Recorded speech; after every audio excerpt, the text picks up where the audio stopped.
Јас сум Ангела Нацела. Имам 9 години и сум четврто одделение. Денес решив да ви раскажам мојата најомилена книга. Двете кули. Оваа книга е дел од трилогијата Господарот на прстените од Џон Роналд Руел Толкин. Во оваа книга се зборува за фантастичното и неверојатно патешествие на Фродо.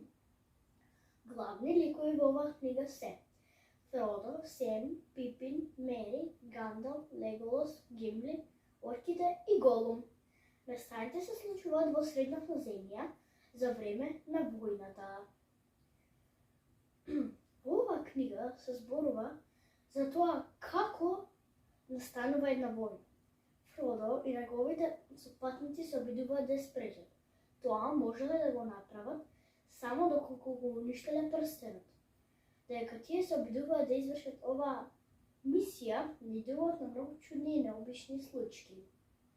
Мојата омилена случка беше кога Фродо и неговите пријатели забележале дека нешто ги следи во темнината. Тоа бил Голум, но тие не го знаеле тоа. Тие се исплашиле и се обидале да избегаат. Но чудното суштество се уште ги следело. Токму сакате да знаете дали се уште ќе ги следи, зошто ги следи, што ќе се случи понатаму? Тогаш прочитајте ја. Двете кули. Вториот дел од Господарот на прстените, напишана од Џон Роналд Руел Толкин.